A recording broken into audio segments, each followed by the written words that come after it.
So কি খবর বন্ধুরা, কেমন আছো সবাই? খেলার ডাক চ্যানেলে তোমাদের আবার স্বাগত জানাই। বন্ধুরা, তোমরা কি কখনো এমনটা শুনেছ যে একটা ক্রিকেট ম্যাচের টিকিট সিরিজের প্রথম বল পড়ার 4 মাস আগে থেকেই স্রেফ উধাও হয়ে গেছে? লাইক তোমার ফ্লাইট টিকিট কনফার্ম হওয়ার আগেই ম্যাচের টিকিট শেষ। হ্যাঁ, হয়তো কোনো বিগেস্ট টুর্নামেন্ট বা আইপিএল এর সময়ও এমন ঘটনা ঘটতে পারে, কিন্তু একটা দ্বিপাক্ষিক ক্রিকেট সিরিজের জন্য এমন রিয়েল ক্রেজ একটু রেয়ারই। আসলে ব্যাপারটা হচ্ছে, ভারত আর অস্ট্রেলিয়া সিরিজের ওয়ানডে ম্যাচ শুরু হচ্ছে 19 অক্টোবর থেকে, যেটা হবে অস্ট্রেলিয়াতে। সো এখন খবর আসছে কি, যে থার্ড ওয়ানডে ম্যাচটা হবে, যেটা হবে সিডনি ক্রিকেট গ্রাউন্ডে 25 অক্টোবর, সেই ম্যাচের টিকিট অলরেডি শেষ হয়ে গেছে। মানে এখন জুন মাস চলছে, খেলাটা হবে অক্টোবরে, কিন্তু অলরেডি সব টিকিট সোল্ড। ক্রিকেট অস্ট্রেলিয়া সেই নিউজ কনফার্ম করেছে। আর এর পিছনে বেসিক্যালি একটাই কারণ, না দুটো কারণ রয়েছে, বিরাট কোহলি আর রোহিত শর্মা। বন্ধুরা, অ্যাকচুয়ালি তোমরা সবাই জানো যে রোহিত আর বিরাট অলরেডি টেস্ট এবং টি20 ক্রিকেট থেকে অবসর নিয়ে নিয়েছেন, অ্যান্ড শুধু তারা ওয়ানডে ক্রিকেটেই ফোকাস করবেন।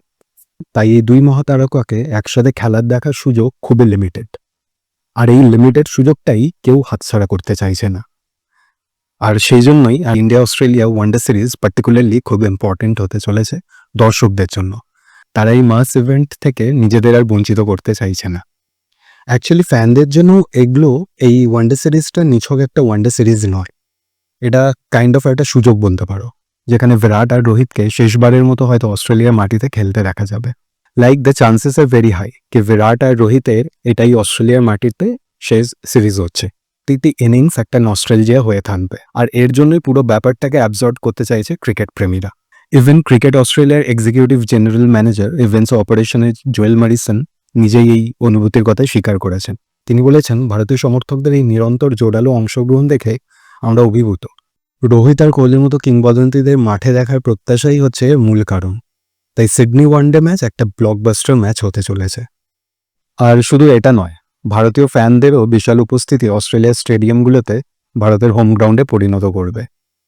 ভারত আর্মি আর ফ্যান্স ইন্ডিয়ার মতো ফ্যান ক্লাবগুলি ইতিমধ্যে হাজার হাজার টিকিট কিনে ফেলেছে। ব্রিজিবানিয়াস আর গোল্ড কোস্টের ইন্ডিয়ার কমিউনিটির মতো স্থানীয় গ্রুপগুলিও এই টিকিট উন্মাদনায় অবদান রেখেছে, যাতে অস্ট্রেলিয়ার প্রত্যেকটি ভেন্যুতে রঙিন ভিড় আর উৎসবের পরিবেশ তৈরি করা যায়। তো সিরিজটা শুরু হচ্ছে 19 অক্টোবর প্রথম ওয়ানডে ম্যাচ দিয়ে, আর শেষ হবে 8ই নভেম্বর লাস্ট টি20 ম্যাচ দিয়ে। অবশ্যই টি20 ম্যাচে বিরাট আর রোহিত খেলবেন না, তাই 25শে অক্টোবর, যেটা শেষ ওয়ানডে ম্যাচ হতে চলেছে সিরিজের, সেটার জন্য উন্মাদনা একেবারে তুঙ্গে। এই ম্যাচটাই সিরিজের সবচেয়ে আবেগঘন মুহূর্ত উপহার দিতে চলেছে, এমনটাই আশা করা হচ্ছে। পুরো সিরিজ জুড়ে ইতিমধ্যেই 90,000-এর বেশি টিকিট বিক্রি হয়ে গেছে, যা ক্রেজটাকে সম্পূর্ণরূপে জাস্টিফাইড করছে। এটাকে অ্যাকচুয়ালি বলা যেতে পারে এই দুই আইকনের গল্পের এক বিদায়ী অধ্যায়। আর এমন বিরল মুহূর্তের সাক্ষী সব ক্রিকেট প্রেমীই হতে চাইবে। আজ এই পর্যন্তই। কমেন্টে এই ব্যাপারে নিয়ে তোমাদের মতামত জানিও। আর আমাদের উপস্থাপনা ভালো লাগলে চ্যানেলটিকে সাবস্ক্রাইব করে এই চ্যানেলটির পাশে থেকো। ফিরছি খুব তাড়াতাড়ি নতুন কোনো খেলার ডাক নিয়ে।